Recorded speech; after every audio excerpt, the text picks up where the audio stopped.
Chapter 4. Pinkie Pie yawned. She was very tired. Spike's party had lasted much longer than even she thought it would. But Spike deserved it. He had been right about Twilight, after all. It was strange. She had forgotten, but as soon as she actually saw Spike again, she remembered. He had warned her about Twilight, and she had brushed him off, thinking he was just taking a joke too far. Shuddering, Pinkie hoped Rainbow Dash wouldn't do the same with her advice. But Pinkie didn't want to worry about the past. Or was it future? Well, whatever it was, she wasn't going to worry about it. There were other things to worry about right now, like how to take back her old job at Sugar Cube Corner without the Cakes thinking she was strange, and how to make it up to the Cakes for missing a day of work. As she arrived, the Cakes simply said their normal hellos and told her what needed baking or mixing or displaying, normal work stuff. Neither of them said anything about the day before, and Pinkie tried to work super-duper extra hard, even though they hadn't chastised her. She even left all the goodies alone, instead of eating half of them like she normally did. For some reason, it was easier to hold back than she remembered it being. "Pinkie," said Mr. Cake suddenly. Pinkie was currently mixing cake batter and was slightly annoyed at being interrupted, wanting to finish and get started on a new batch of cookies soon. She looked up. "Why are you crying? Is something wrong?" Pinkie dropped what she was doing and lifted a hoof to rub against her cheek. Sure enough, there were tears. She was crying, and she hadn't even noticed. Quickly, Pinkie rubbed the tears away. She didn't say anything as she went back to mixing. As she mixed, however, she saw drops of water fall into the batter. Pinkie stopped what she was doing to rub the tears away again. She didn't know why this was happening. "Pinkie, if you need another day off..." "No! I can't take another day off, Mr. Cake. I need to make up for yesterday." Pinkie didn't wait for a reply before getting back to work. Only a few moments passed, however, before she could feel her crying intensify. She looked around. Now she understood. Awkwardly, Mr. Cake stepped forward and patted Pinkie on the shoulder. He was trying to comfort her, but there was nothing he could do to help. Sugar Cube Corner, her place of work for years, the place she used to send her foals when she needed somebody else to look after them, had also been the last thing she saw before dying, and the place where her kids and Mr. and Mrs. Cake had died. Suddenly, she didn't want to be here anymore. She couldn't put it off anymore with thoughts of planning or throwing herself at her work. She just wanted to be alone and cry. Getting back into the swing of things hadn't been as hard as Applejack thought it'd be. She supposed it was really all because of Big Macintosh's help. He had told her again what needed to be done around the farm, reminded her that some things hadn't happened yet, and covered for her when she was confused by some random event from a few weeks back, was being mentioned that she had forgotten. Really, she was surprised at how good she felt, considering everything that had happened. She no longer cried herself to sleep every night, or broke down in the middle of moving apples to the barn. Not to say she didn't still feel sad when she thought about dying and about her foal she never got to meet and never got a chance to live. No, she thought to herself. Thinking about that was just asking for a relapse. "Hey, AJ," said Big Macintosh, pulling a cart full of apples with him. "You feel all right going into town and doing some selling?" Applejack shrugged. "If that's what needs to be done, big brother, then I sure as shootin' gonna do it." Big Mac's eyes looked at the ground beneath Applejack's feet before going back up to meet her eyes. "You want me to come with you? It's no problem if you need..." "Now just hold on right there, Big Macintosh. You can quit your fussin'. I'm all right." She paused. "Well, as all right as I'm going to be for a while, anyway. I appreciate your concern, but I'm okay enough to do something so simple as selling apples." "If you're sure, AJ." She was. Getting everything together was easy. It was like all those months of taking time off due to pregnancy hadn't happened. She had been doing this sort of thing for years, after all. It was second nature. Once she was in town, she did her best to attract customers and sell her product. Judging by the number of ponies who came in to buy apples, both regular customers and some ponies who were only passing by, she was doing a good job. And then something unexpected happened. Something that, really, Applejack should have seen coming. She shouldn't have agreed to come here and stand for hours while just any local pony could walk by, because walking toward her right now was a pony Applejack didn't want to see again, for fear of breaking into tears. Again. Walking toward her right now was Peanut Rush, all young and happy, having never met her before in his life. Applejack wanted to run, apple cart and money be damned. Anything to get out of there. Applejack steeled herself. She had done enough running. For once, she was going to confront a ghost of her future head-on. She stood perfectly still as the brown colt came up to the cart and inspected some of her apples. Finally, picking out 6 of them, he asked her, "How much?" Applejack looked down and had to think. Just take them, free of charge." She tried to smile, but worried that it was coming out more as a grimace. Her worries were unfounded as he smiled brightly back at her. Applejack's heart broke in her chest. "Well, thanks. That's quite nice of you to offer, but I couldn't possibly agree to that." He dropped a couple of coins in front of her, took his apples, and turned around. Say!" yelled Applejack before she could stop herself. He turned back around to face her. She tried to smile again. "You look familiar. Do you play hoofball by any chance?" He looked at her oddly for a moment. "No, can't say that I do. I've never been into sports much." Applejack's mind turned blank. That was impossible. Peanut said something, but for some reason Applejack couldn't hear it. Peanut had always been a big hoofball player, even before they had met. And this was most assuredly Peanut Rush. Applejack could never in a million years confuse him with some pony else. Peanut looked at her strangely and then turned back to leave. Applejack could only watch, still as a statue, as he left. It was just another thing that was happening differently than she and Pinkie Pie remembered. She would have to tell Pinkie and Big Mac as soon as possible. But in the meantime, she had apples to sell. Applejack didn't attract many customers for the rest of the day. Probably something to do with her complete silence. But silence was better than another breakdown. Rainbow Dash was spending her week doing something she never in a million years thought she would do. Every day, she'd get up as early as possible to finish her weather work as quickly as she could. The other Pegasus ponies had finally stopped making side glances at her and talking behind her back. Obviously, they thought she was just tired and had finally gotten the rest she needed to act normally.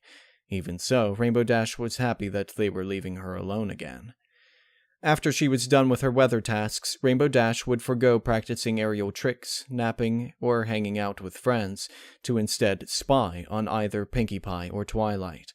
Rainbow Dash had decided to alternate the days.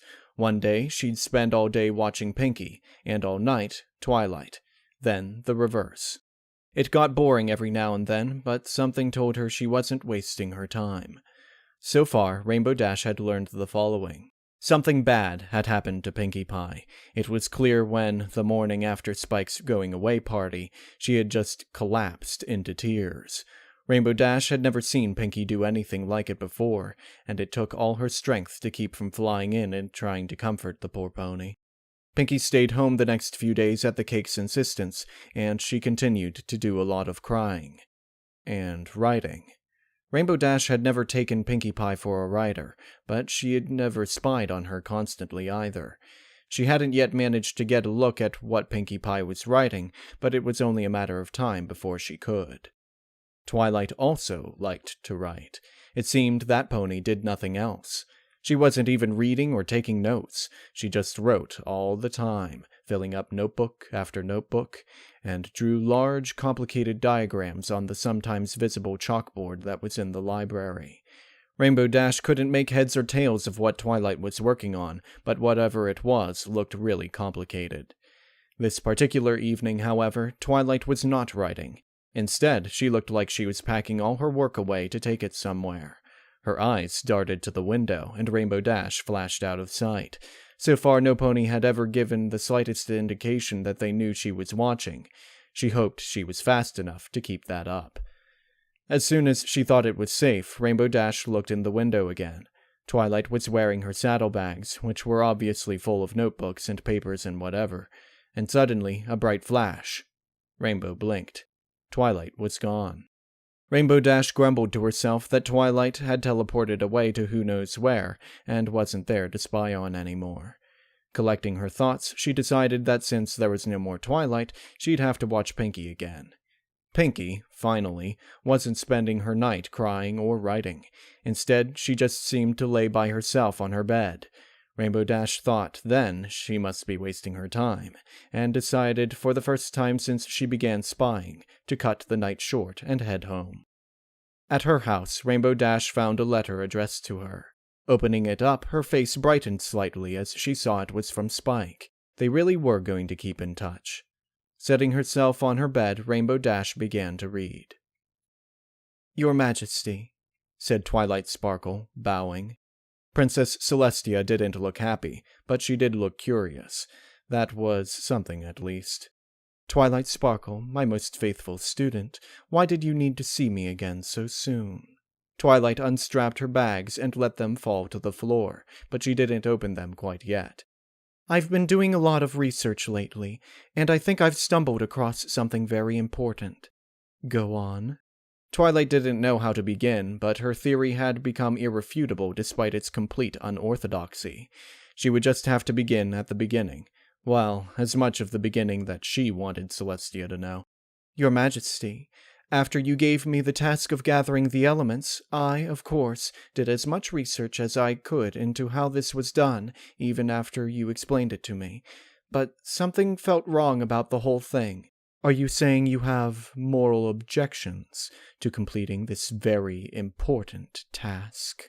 Twilight maintained her composure. "That's not what I mean. Believe me when I say I have absolutely no reservations whatsoever about this task. Some things just have to be done. This is one of them. Then what's the problem, exactly?" "The problem is I do not believe the method you and various other sources describe actually severs elements." Now it was time to open her bags. She dug through the notebooks and found a large diagram she had made just for this occasion, to help show she hadn't gone completely crazy. She unfolded it and laid it out on the ground facing the princess. Celestia looked over the diagram, the interest on her face visibly increasing. "If I am correct, what is done through this method is a transferring of life force and magical power from one pony to another. Holders of elements have their magical power augmented greatly by virtue of holding the elements. Hence, apotheosis is truly possible through this method." "Why does this augmentation occur?" Celestia sounded less curious now, and more as if she were trying to decide if Twilight should be struck down or not. Twilight dug through her bags again, looking for a specific notebook. After finding it, she dropped it next to the diagram. "My notes and proofs on that subject are in there, but it's my theory that without such augmentation, a pony would die from holding an element. After much study, I've come to the conclusion the elements themselves are partially alive, or at least somehow aware of things, and so want to make sure their hosts can actually hold them." "Do you have any notes on that subject?" Twilight nodded, but just pointed back to her bag. "There's more. Given all this, and considering my task was to sever the elements, I've come to the conclusion that if I am to complete this task, I will have to find the way to properly do it. A way that isn't what you've described to me. That is, unless gaining the elements is not the important part, and apotheosis is. What should I do, Your Majesty?" She was ready to continue on either way Celestia chose. The princess looked at her, hard, but then her eyes fell back to the diagram. She then magically levitated her notebook and began to look through it.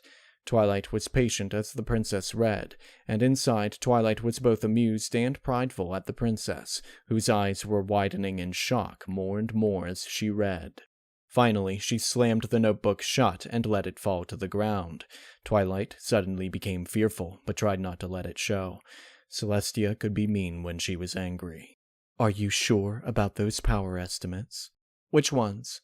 "You suggest that a successful severing of all the elements would produce an increase in power around 10 times that of using the, established method." "Yes, Your Majesty. It wouldn't be for each one, however. The final power increase is due to a synergistic effect from having all the elements. Just having 4 or 5 would not be enough for apotheosis." "Yes, I read that, too." Still, you ask if your task is to sever the elements or to gain apotheosis. The answer is both.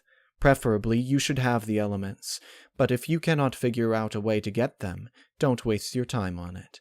It will take a long, long time to reach your goal, even with the established methods. I suggest if you do not have a plan to properly take the elements in a year, you abandon the idea, and go with the orthodox opinions on the subject. Twilight nodded. Of course, Your Majesty. Rarity felt herself fall. It hurt, but it was absolutely nothing compared to the pain she had become familiar with in the past few days. She thought she would go absolutely insane from it. She opened her eyes and gasped. She got up immediately and looked at herself. She was standing in front of her mirror, here in her boutique in Ponyville, and she was young and beautiful as she had ever remembered herself being. She looked around. Various costumes and outfits were being shown off, as if the place had never been left alone for all those years. Rarity didn't need to think on it. Somehow, she knew without a doubt what had happened. She had died of those burns, without telling Fluttershy of Twilight's plans, and somehow she was back here in her old body. She always had an eye for detail, and taking one look around the place told her that she had gone far into the past, and if she knew Twilight yet, she hadn't known her for long. Twilight. At the very thought of that pony, Rarity quivered in rage. She looked outside a window. It was night. She would end this right now. She ran out of her boutique and didn't stop to close the door behind her. As she arrived at Twilight's house, she saw the lights were indeed on. Somebody did live here, and nobody had ever lived here but Twilight. She was just about to kick down the door when she stopped. She could feel the adrenaline leaving her system. She began to think more clearly, and an inescapable fact made itself known. If Twilight were awake right now, and Rarity attempted to kill her, Rarity would fail. Twilight had always been better at magic. Even stupid young Twilight from all those years ago could beat her. She would have to come up with something else, something to take Twilight by surprise. She would have to find a way to get around Twilight's magical ability. A wicked grin split Rarity's face. And while she was at it, she'd come up with some absolutely marvelous torture methods. Rarity knew she was the paragon of generosity, so when it came to getting rid of Twilight, she wouldn't hold back on showing the full every ounce of pain Rarity herself had ever felt, and then some. Rarity silently turned back around and made her way back to her boutique. She stopped for a moment as she heard some rustling in Twilight's tree, but as there was no further sound, she continued back on her way. Chapter 5. It was Applebuck season, the one after Twilight had arrived, and this time things were different in more ways than one. Most importantly, Applejack remembered that Big Mac had hurt himself shortly before this year's Applebuck season. Applejack made sure to tell him what to watch out for, and he had avoided the injury this time. Applejack couldn't remember if it was this year when she was supposed to win that prized Pony of Ponyville award or not. If it was, then that was different too, for she had not been informed of winning anything recently. Applejack did remember that, before, she had done a lot of helping out other ponies, but this time the only ones that had asked her for help were Pinkie Pie, as a pretext for more planning, and Fluttershy for that silly bunny census. It had been a long time, but Applejack was sure she had tried to help more ponies than that before. Either way, with Big Mac uninjured, Applejack was able to help harvest all the apples in time and help Fluttershy with her bunny census without causing any problems due to her stubbornness. But those two things weren't that important. What was important was the time spent alone with Pinkie Pie at Sugar Cube Corner. It was the first time in over 2 weeks that Pinkie and Applejack had a chance to talk without any pony overhearing. "Don't worry, Mrs. Cake. Me and Applejack will make everything great." Mrs. Cake smiled. "All right then. See you later, girls." As soon as the door shut behind them, Pinkie's face went from happy to serious. She didn't say anything as she opened up some recipe book and leafed through it. Applejack followed her lead and began to work. "It's difficult, Applejack," said Pinkie suddenly after she poured some flour into a bowl. She paused for a moment to look at Applejack. Her eyes had a certain look to them. Applejack knew that look. She saw it in herself whenever she looked in the mirror.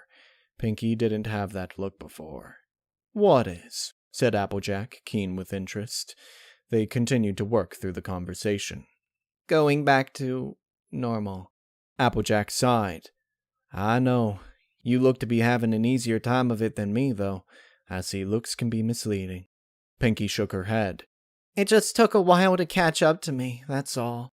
She put some muffins in the oven and closed the lid before turning back to Applejack.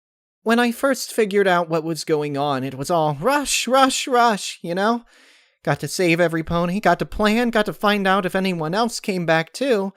Then I had to help Rainbow Dash throw a party for Spike. But after that..."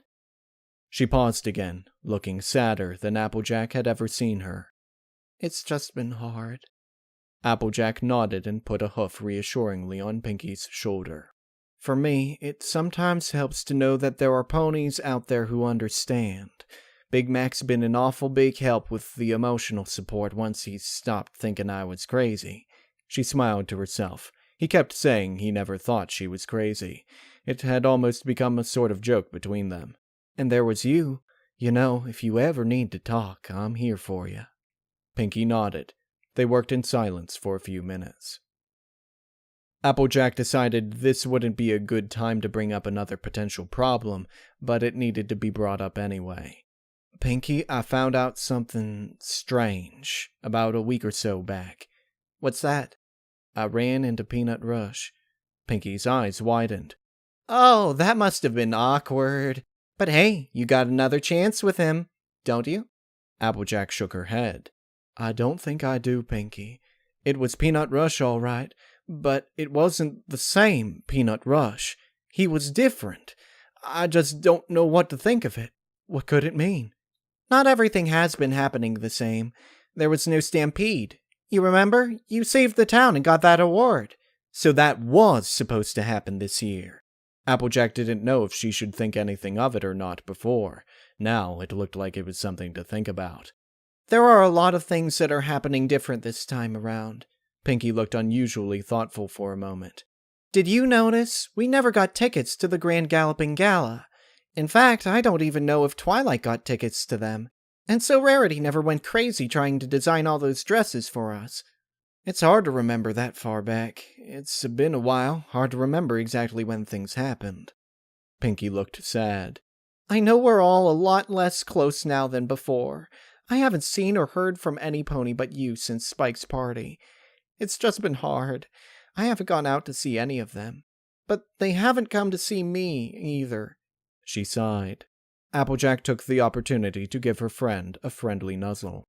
"Don't worry, Pinkie. There will be plenty of time for friendship once Twilight is taken care of." "Well, duh. But still, it's odd. Especially about Peanut. I guess us doing different things might change things around a bit, but I can't imagine us doing anything that would make Peanut Rush different. But I can't think of anything we did different that could make Spike go away either." Applejack shook her head. "It's all really confusing." "But really, don't worry about it, Spike. I'm sure Jewel Flowers will warm up to you eventually." Rainbow Dash looked up from her letter, thinking about if there was anything else she could write about. It had been hard coming up with things to talk about when you didn't want people to know what you did all day. Suddenly a thought occurred to her. "Hey, Spike. One last thing. Do you know anything about making lightning-repelling horseshoes? I used to have a pair, but silly me. Looks like I lost them. I could really use another pair. I'd ask Twilight, but..." Rainbow Dash tried to think of an excuse. Shrugging to herself, she continued to write. "But she's been really busy lately, and I don't want to bother her. Hey, maybe this will be something that you and Jewel Flowers can work on." She signed her name, satisfied that she had said enough to be interesting, before putting the letter in an envelope and readying it for delivery. After she was finished dropping it off at the post office, she was ready for another boring, confusing day of spying. Actually, things hadn't been so boring lately. About a week back, Rarity had shown up at Twilight's in the middle of the night. She had run up to the door and looked like she was about to kick it down, before suddenly stopping. After standing still for a few minutes, Rainbow Dash saw Rarity make a very scary-looking smile before running off again. It was so shocking that Rainbow Dash lost her balance for a moment and almost fell out of the tree. But Rarity didn't seem to suspect anything. That single incident put Rarity on the list of ponies Rainbow Dash would be looking at as often as possible. Rarity, too, was working on something, and like Twilight, Rainbow Dash didn't have a clue what it was. But that was because Rarity wasn't writing anything down. Instead, over the past week, she had been receiving a bunch of packages through the mail. That by itself wasn't too interesting. Rarity probably got the most mail out of any pony in Ponyville. What was strange was that, with these packages, she never removed what was in them from their boxes. Instead, she just opened them, looked inside, and stuffed them into a closet. That alone wouldn't have clued Dash in on anything, but Rarity was also mumbling to herself a lot. Again, not too strange, but she was mumbling to herself even when she wasn't obviously working on anything. It was clear to Dash that she was working on something in her head, and that it probably had something to do with those packages. One day, she'd break into the house and see what Rarity was hiding, just like she planned to break into Pinkie Pie's house. It was just kind of scary. Breaking and entering into your friends' houses was a bit much, even for Rainbow Dash. But it had to be done. Rainbow Dash awaited the perfect opportunity to do it without there being the slightest chance of being caught. Such an opportunity just hadn't showed up yet. Rainbow Dash sighed at the thought. Still, things weren't as boring as watching Pinkie cry and write all day. Twilight Sparkle lifted her head from her notebook. Weeks of work had finally paid off. She was finished. At least, finished with coming up with something to try. If her plan didn't work, she'd have to do a lot more thinking. Twilight's first conclusion was that a proper severing of the elements would be impossible. Turns out, elements choose their hosts, and it was just an unfathomably difficult task to make them all choose Twilight herself. But Twilight wasn't going to be denied, and once she had concluded that leading the elements toward her by being virtuous was out, she set to work on a new plan. Binding spells were difficult, advanced magic that had limited applications. Rarely would some pony need to bind a soul to anything of any sort, at least outside of a punishment or some half-thought-out attempt at immortality. Nevertheless, Twilight had come to the conclusion that this mostly useless sort of magic could be part of the answer she was looking for. First, she would need the pony holding an element to act against their element. Not a little thing, but a big enough thing that the element's attachment to that pony would be momentarily weakened. With the connection weakened, Twilight would rip the element away and bind it to herself. If she was fast enough and the spell tuned properly, the element would be forced to stay inside her, even without her having to exhibit the element's nature. And no pony knew enough magic to break the binding spell, besides Princess Celestia, of course. Twilight smiled to herself, proud to have come up with such a clever solution. Fluttershy would be the first. If Twilight could successfully sever the element of kindness from the girl, then that was wonderful. If not, and something went wrong, well, Twilight wasn't about to be sympathetic toward Fluttershy of all ponies. And besides, Twilight was still angry at Fluttershy for winning their little battle. All in all, Fluttershy was a good choice for the first test. Now, Twilight just needed to craft a situation in which Fluttershy could show some cruelty. It didn't have to be too much, just enough for her element to wobble a bit. Twilight tossed her notebook aside and began to think. No sense in writing down this plan. Rarity woke up screaming, again. It was her screams that woke her. Screaming in your sleep made sleeping difficult. She stopped as soon as she realized where she was. Her old boutique. It was the place, she was sure of it. As the weeks had passed, she had grown to hate her boutique. At first, she thought it nice to be back, doing very easy commission work again, a whole other career ahead of her once Twilight had been taken care of, her friends free to have full lives ahead of them, and the old boutique being furnished and stocked as it was made her nostalgic for better days. She was an idiot. There was no happiness here. She could just see it happening again, that old storeroom catching fire, herself catching fire, the pain that went with it, the trip to the hospital, the looks of disgust as the nurse ponies came in to try to help her. and Twilight coming by to do nothing but gloat. She was probably having nightmares about it. She couldn't actually remember her dreams anymore. It was probably a good thing. She sighed and got out of bed. She didn't know what time it was, nor did she really care. There was no way she was going to get back to sleep, so she might as well get an early start on her work. She hoped she wouldn't have to deal with this much longer. Her plan to get rid of Twilight had been finished for a while. There were only a few more things she was waiting for in the mail. Then she could get to work. And once Twilight was gone, she'd sell this old place and build a new boutique, one completely different in design so she wouldn't be reminded of her death all the time. The only thing left to do was to decide if she should stay in Ponyville or not. Pinkie Pie was on her day off, so naturally she went to help Applejack on the farm. It had turned into a regular occurrence ever since Applebuck season had ended. Whenever Pinkie had a day off, she'd head on over to Sweet Apple Acres so she, Applejack, and Big Mac could talk. That's all it still was, though. Talk. The day was halfway over, and for the first time, Pinkie was beginning to feel genuinely frustrated. "Maybe," said Big Mac slowly, eyes looking up in thought.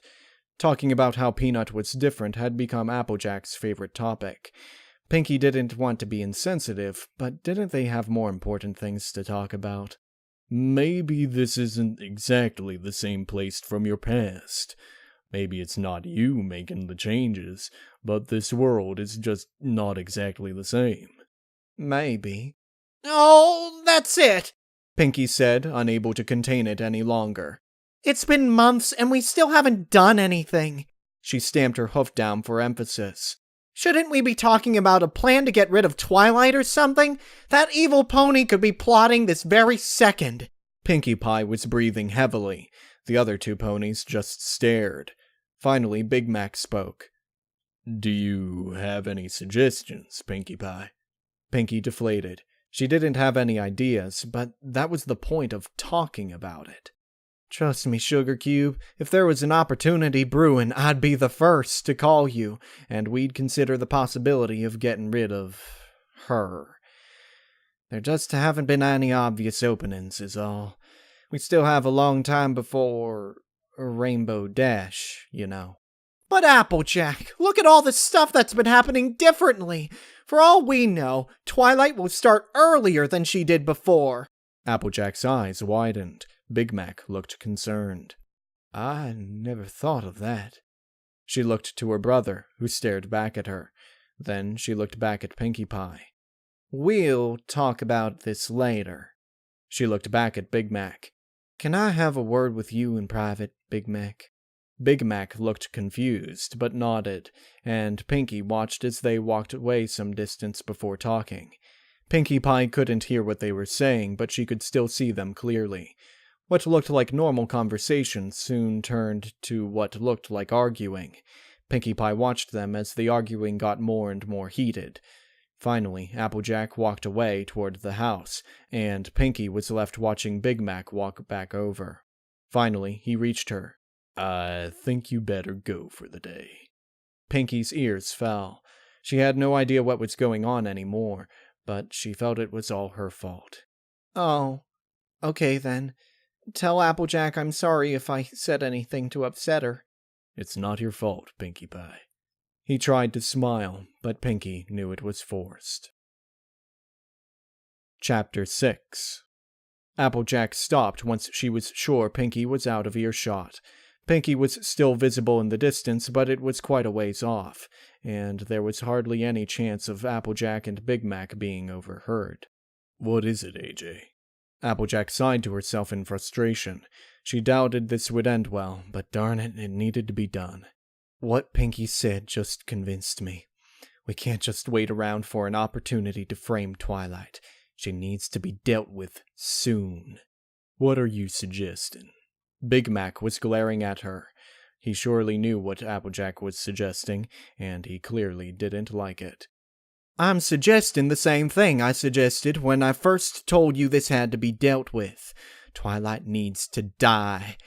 With all these changes happening, things are becoming more unpredictable, and the predictability was the only reason I said I'd go along with that frame-up business anyways. Now that that's gone, Twilight is a danger to have around, and I'm not going to risk my family, my friends, or myself anymore." Once she was done, she briefly wondered if she was overheard.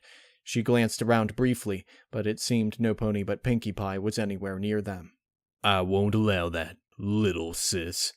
The normally soft-spoken pony was getting closer, probably trying to use his size to help his point. It wasn't going to work. "I can't sit around and allow my little sister to murder some pony. It just ain't right." "First of all, I ain't much of a little sister to you. I must be some 10 years older than you are, so don't be thinking you know more than me just because you're firstborn." She pressed her face right up against his, staring him down. Big Mac, however, wasn't budging. "And second, it ain't murder. It's self-defense. Even bigger than that, it's justice." "But..." "No buts. There's nothing you can do to change my mind. If you won't help me, fine. Just don't get in my way." And with that, she turned around and made for her room, leaving her brother alone. As soon as she was in her room, she collapsed in her bed, suddenly exhausted. She didn't like arguing, really arguing, and especially arguing with family. It made her feel they couldn't understand her. For the first time since she told Big Mac what happened and found out Pinkie Pie was in the same situation, she felt completely and utterly alone. But she didn't cry. She'd grown tired of crying. Sometime later, there was a knock on her door. She closed her eyes tightly in frustration before saying a quick, "Come in." The door opened. It was her brother, looking mightily down. "I sent Pinkie Pie on her way," he began, his head just barely poking through the door. Applejack didn't tell him to leave. He stepped inside, closing the door behind him. Applejack rolled on her side, facing her window, facing away from Big Mac. She heard him walk over to her bedside. AJ. Applejack grunted to show she was listening. She could feel his weight shift her bed around as he sat down next to her. I'm sorry. I can't say I really understand what you've been through. I know it was terrible, but..." He sighed. "It's just difficult to hear you talking about doing those things. I'm afraid. I'm afraid that it's all just for revenge, and you'll find out the hard way that revenge doesn't help no pony. I just want to protect you from that." Applejack said nothing for a while, thinking. He didn't understand. He couldn't, and it was good that he admitted it. What Twilight had done to her, what she had done to Pinkie Pie, to Rainbow Dash, and went on to do with the rest of her friends, was unforgivable. Twilight Sparkle was a danger that needed to be disposed of. But still, Applejack couldn't help but feel that maybe her brother had a point. She rolled on her back and then sat up. She looked at her brother, and she felt a tug somewhere in her chest. The amount of concern in his eyes removed all doubt in her mind about his sincerity. "I can't say revenge wasn't a part of it." Big Mac said nothing, letting her continue. "I can't think about Twilight any more without thinking about the amount of trust I put into her, believing she'd keep me and my foal alive, and how she never planned to do either. You have no idea the feeling of hatred that thought brings me. Sometimes I just want to drop everything, run over and kick her to death myself, and justice or self-defense doesn't enter into my thoughts at all." Sometime during her speech, she had almost forgotten Big Mac was even there. She chuckled lightly to herself. "You know, I never planned to accept that frame-up idea anyway. I just agreed to make you happy, so you'd help me. I thought we could frame her, and then somewhere in prison she would have some sort of accident, and I wouldn't have to worry about it anymore. But that's the thing. So long as Twilight is alive, I'll have to worry. Even if vengeance is a part of it, self-defense really is there too, and that's the important part." "You're right. Vengeance is no good. But I've already been hurt plenty because of Twilight. If I have to get hurt a little more so we can all be safe, then so be it. It has to be done." Applejack lay back down. Big Mac looked down at her, saying nothing. Her eyes were unfocused. She couldn't bear to take a good look at her brother, to see his face and what he must be thinking. She was worried about what he thought. I wish it didn't have to be this way. He returned to his feet. Applejack watched him move to the door. He turned and looked into her eyes. If you need any help, anything at all, I'm here for you. Applejack watched as he left the room and closed the door behind him. Twilight kept herself hidden as she set loose her snake. She hated snakes. They still creeped her out a bit, but she had long outgrown her phobia. Even this one, though, she took care not to touch. Even though she knew it had only one thing on its mind, and that wasn't Twilight. She had caught this snake the night before. It was annoying trying to find the right kind. It had to be a decent size, and it had to be hungry. With enough searching, though, she found this one. It wasn't perfect, but it was acceptable. Slowly, the snake slithered over to where Fluttershy was fussing over her old favorite bunny friend Angel. She remembered. Fluttershy had been so upset when he died of old age. Hopefully, it'd be enough. The spells Twilight had put on this snake caused it to totally ignore Fluttershy as she began to talk to it. It probably didn't even hear her. Angel Bunny, maybe you should move away, said Fluttershy as the snake ignored her. She had said that, but she obviously wasn't expecting anything to happen. Twilight smiled. Angel just looked annoyed, probably at the pony's presumption that he could be eaten. A small spark of magic left Twilight's horn, and the snake sped into action. Twilight could barely see it move as it passed Fluttershy, opened its mouth, and clamped down on Angel. Fluttershy screamed. Twilight could see her visibly restraining herself from attacking the snake. Even in this situation, Fluttershy's first instinct was to not hurt an animal. Now, Twilight focused her magic on keeping Angel alive and struggling for as long as possible. With the spells she put on that snake, it didn't matter how much any pony helped Angel. He wouldn't be getting out of this. Please, stop! That's my friend! You can't eat him! The snake ignored her.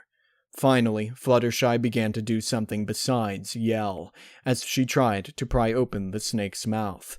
After several attempts, she began to hit it. Stop it! Stop it! Stop it! She had clearly lost herself. Fluttershy thrashed the snake wildly, tears running down her face, but it still wouldn't stop. A final spark from Twilight's horn, and a loud snap could be heard. Fluttershy screamed again.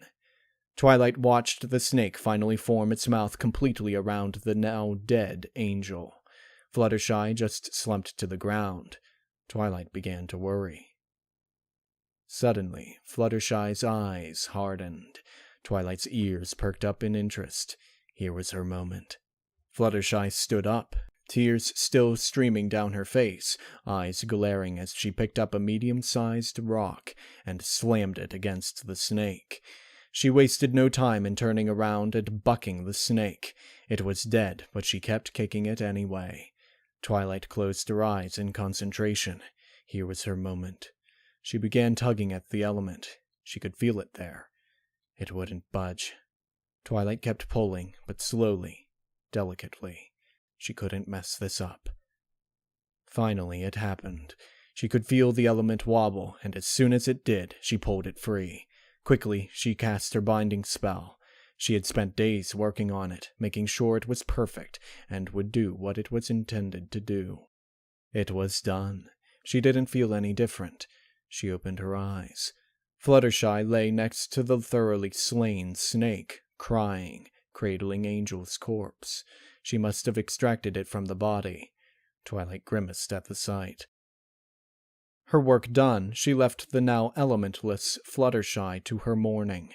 Twilight had more important things to do than pretend to care. She had returned later for further analysis of her process. Thanks for coming, Pinky. Big Mac had led her into the spooky dark cellar where Applejack put some of her apples.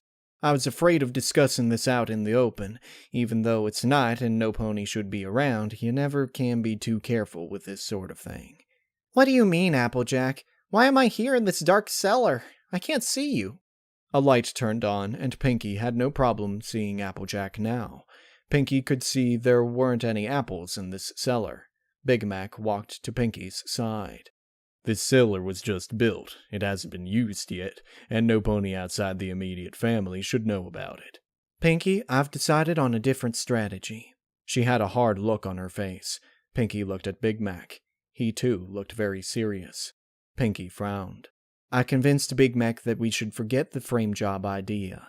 We're going to kill Twilight, and I want it done by the end of the week. Damn the consequences. Pinky thought about it for a moment before deciding this was a great idea, and smiled. All right, how? We can't go wrong with kicking her to death. Or maybe we should tie her down and cut her up. Oh, I know, we could... Pinky, I'm gonna tell you what I told AJ. If this needs to be done, you need to make sure it's done for the right reasons. Revenge is a bad reason. Well, I know that, silly. I was just bouncing around ideas. It's always fun to come up with ideas. It's not about revenge. Deep in her mind, Pinky knew that that was a lie. Big Mac grunted to show that he heard her. Big Mac and I already came up with something, Pinky. We just wanted to know what you thought. Oh, can I guess? A pause. Pinky stopped smiling after a moment. Well, I guess I shouldn't. What's your plan? Applejack took a deep breath. At the end of the week, Big Mac and I are sending Granny Smith and Apple Bloom away for the weekend. Pinky's ears perked up in interest. Tomorrow, I'm gonna go invite you and Twilight to have dinner and spend the night at the farm for a slumber party. Gonna say that it's been because we haven't seen each other in a while, and I want to spend time with her. Applejack visibly grimaced. Big Mac and I will feed Twilight a bunch of the heavy stuff. That'll get her sleepy, you see. Big Mac's friends with one of the nurse ponies over at the urgent care center. He's gonna convince her to give him something that'll make sure Twilight won't wake up, no matter how much she's thrown around. When Twilight falls asleep, we're gonna inject her with that. And then the three of us are just gonna dig up a plot and bury her. She'll die while unconscious, and no pony will know where she went. It'll be like she just disappeared one day. It wasn't quite the way Pinky would have liked Twilight to go, but it was good enough, she supposed. It did have one thing going for it, though. Pinky smiled again. That sounds great, Applejack. After that's done, we can have a real slumber party. Applejack didn't look excited. Whatever, Pinky. She sighed and rolled her eyes. Oh dear. Pinkie Pie dropped a full cup of tea. Really, you don't have to do this? They said I'd be fine. I just need a little rest. Her sentences were constantly broken up by deep breaths, making her even harder to hear than she normally was. Don't worry, Fluttershy. You'll be taken care of. Pinkie glanced awkwardly at Twilight. Pinkie Pie's right, Fluttershy, said Twilight, not noticing. We are your friends, and as such we're here to help you in any way we can. She set a plate full of celery down on Fluttershy's bedside. The poor pony was having a hard time looking at carrots, ever since Angel died. Pinkie Pie laughed slowly. It almost sounded fake. You sure you should be here, Twilight? You don't have anything, better to do? Rainbow Dash and I can take care of things here, I know you've been busy lately. Nonsense. What could possibly be more important than helping Fluttershy? Besides, I haven't seen you girls in a long time. She paused for a moment. Actually, shouldn't you be watching Sugar Cube Corner? Aren't the cakes away today? Pinkie waved a hoof dismissively. Yeah, but the place can stay closed for one day. You said it yourself, Fluttershy's important. I really wish you didn't talk as if I weren't here. Pinkie said something in reply, but Rainbow Dash wasn't paying attention. Pinkie obviously wasn't home. She was here, and the cakes weren't at Sugar Cube Corner, and Pinkie lived on top of Sugar Cube Corner. That means no pony was around Pinkie's house at all. Not Pinkie, not the cakes, and because the shop was closed, there wouldn't be ponies hanging around outside eating. It was the moment she had been waiting for. Well, I think you two have things covered around here, she said, interrupting what sounded like an argument between Twilight and Pinkie. But I just remembered. I have things really important to get to. Rainbow Dash didn't wait for a reply as she rushed out of the house. I hope you feel better soon, Fluttershy, she called out as she flew out the door. It was rude of her, but she had been waiting months for an opportunity like today. Quick as, well, not lightning, she arrived at Pinky's house, paused for a moment to make sure no pony was around watching from the ground, and forced open Pinky's bedroom window. She entered the room and shut the window behind her. Her eyes darted around, looking for the book Pinky had been writing in. It wasn't anywhere out in the open, and she never did get to see where Pinky put it. Her eyes drifted to the nightstand. She opened the drawer. Not there. She looked through the closet. Not there either. She looked under the bed, left, and checked the bathroom, even looked in the bathtub. It wasn't anywhere. Rainbow Dash tapped her chin with her hoof, thinking. Rushing back to the bedroom, she looked under the mattress. It was there. Rainbow Dash picked it up and looked at it. Rainbow Dash was suddenly reminded of what she was about to do. This was certainly Pinky's diary. In here were Pinky's most private, most personal thoughts. Was she really going to look through them? Yes. Rainbow Dash opened the book and was immediately confused. Flipping through it, there weren't any entries. It looked to be just one long ramble. Rainbow Dash flipped to the middle and scanned the contents. I had never been so scared at that point, rushing Twinkie to the new hospital, but I couldn't afford to show it. Twinkie needed me to appear calm. When I got her there... Rainbow Dash didn't have a clue who Twinkie was, so she flipped back to about 1/4 of the way through. He was nice, but I shouldn't have been so silly in thinking it would be anything more than a fling. Rainbow Dash groaned to herself. Maybe she had it wrong, and this wasn't a diary but a story, some sort of novel Pinky was working on. But why, when she was writing, did she spend most of her time crying? Rainbow Dash continued to scan through it. It was about Pinkie Pie, no doubt about it, but she was older in here, meeting colts, having kids, raising them. There were 3 of them, by 3 different stallions. Heck, they were 3 different kinds of ponies. Rainbow Dash didn't understand why Pinky would write herself doing these things. Rainbow Dash heard a door outside open. Pinky must have been back. Rainbow Dash dropped the book in a panic. Quickly, she picked it back up and stuffed it under the mattress, before shoving the window open and flying out. She had forgotten to close it again, but it was too late now. If she went back to close it, she'd be caught. Instead, she simply returned home, wondering what all that stuff she read was about. Rarity opened her package. It was small, unmarked, and poorly done. She briefly wondered how it got to her. There was no way it went through the proper channels. It was, after all, not strictly legal for her to have this. Inside was an unmarked bottle of nimetazepam. Rarity didn't know all of the pharmacological specifics, but she did know if Twilight took a few of these, she'd be in no state to struggle when Rarity strapped her down. She had everything now. With sadistic glee, she rushed down to the basement, where her other packages were. She had moved them from her closet when the first table came. Excitedly, she began to unpack. By themselves, these things were perfectly innocent. A sturdy, long, hardwood table, some limb restraints, sewing needles. No way she would use her own for this.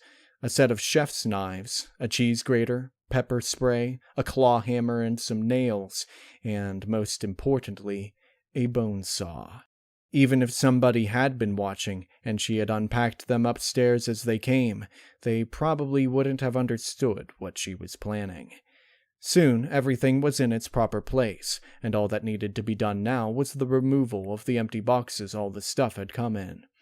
Once that was done, Rarity returned to her basement, turned off the light, and shut the door. Tomorrow was the end of the week. Tomorrow she would have Twilight here, and she could have her revenge.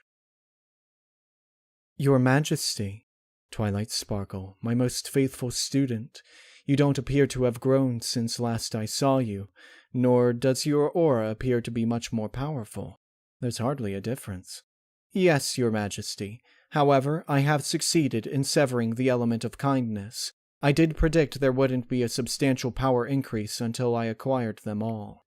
Indeed you did. So your process was a success then? No unintended consequences? No unforeseen problems? Twilight stood tall. There was something. The shock of having the element torn from her caused Fluttershy to enter a state of severe exhaustion. Her body was greatly stressed from it. However, she did recuperate. It is of note that she no longer has any extra life force or magical power within her, which means I've modified my previous theory about holder augmentation. Could you give me a brief synopsis? Twilight didn't miss a beat. My previous theory was that it was a simple increase in these two things. I now believe it's more of a restructuring. There's indeed extra power there, but only for additional materials, as it were, in order to make major modifications to a pony's soul. When I ripped the element of kindness from its owner, the modifications were ripped with them and destroyed, causing the physical collapse, and the loss of additional magical power. I'm still not quite sure why the orthodox severing method transfers these modifications intact, but I'm working to understand that. She pulled several notebooks from her bag. I have here a complete analysis of what happened, as well as revised versions of some of my theories in wake of the new data, so you can have a full explanation. Princess Celestia didn't bother to look at them. She looked concerned. I've been meaning to ask you, Twilight, about all of this. Do you not understand? She regretted the words as soon as they left her mouth. Celestia's face contorted in anger. Do not presume yourself capable of understanding things beyond my grasp. Her face suddenly changed back to normal. Nice, even, a face of motherly concern. I'm simply astonished that you, a young mare who should still have much studying ahead of her, has managed to not only succeed in getting an element so soon, but has devised an entirely new method to do so, all based on completely novel yet sound theories that would put my greatest scholars to shame. Twilight blushed at the compliment. To be honest, Your Majesty, she knew this was coming. She had rehearsed this. It was convenient that she could tell the partial truth instead of needing to lie. I'm unsure about it myself. When I was doing preliminary research, it all seemed so obviously wrong, for reasons I couldn't explain. I just began researching under the admittedly odd assumption that every pony else had been wrong. I don't know what made me think that, but that's all there was to it. There was a very long pause. I see. Well, I hope to see more progress in these matters. Twilight bowed. Of course, Your Majesty. Finally, it was the end of the week. Rainbow Dash opened her package with interest. It was from Spike, so she knew it must be her new magic horseshoes. Digging through the packing peanuts, she found them. Looking them over, feeling them in her hooves, she could tell they weren't quite as good as the ones she used to have, or would have in the future. A letter was attached to one of them. She opened it. It was just another letter from Spike. Apparently he had decided to send his letter with the package, instead of separately. Rainbow Dash began reading. He was making new friends, Jewel Flowers was treating him a bit nicer, yada yada yada. Nothing too spectacular. Until the end, when he started talking about the horseshoes. I'm pretty sure they'll fit you, but if they don't, you can send them back and we can try again. I know they aren't pretty, but they should work just like any other pair. No matter how bad the lightning is, it'll never strike you. That's a promise. Rainbow Dash stopped reading, her mind buzzing with thoughts. If these were just as good as her old ones, and they repelled all lightning, then how did she get hit in the future? A thought occurred to Rainbow Dash. She didn't want to believe it, but it was so strong she couldn't ignore it. It was so strong she almost felt like it should have occurred to her much earlier. That lightning wasn't natural. Spike said the horseshoes would protect against lightning, but that didn't mean it'd protect against those magic lightning bolts unicorns could throw around, which meant she hadn't just died, she had been murdered. The realization made Dash want to hit something, but she knew that wouldn't help the situation right now. Only unicorn ponies could throw lightning around, and as far as she knew, the only unicorn pony who had been around when she died was Twilight. It made sense. Everything made sense now. Pinky's statement about Twilight not being her friend, Pinky's diary, Twilight's plans, Pinky's nervousness around Twilight. Twilight had killed her, and Pinky knew. Rainbow Dash had been watching Twilight work on her plans for murder all over again. And Pinky, she was in the same situation as Rainbow Dash herself. That was the only explanation for her diary. Then there was the weird conversation they had had when Rainbow Dash had first come back, and the comment that Twilight was not their friend. She had to leave. Now. She wasn't going to let herself die again.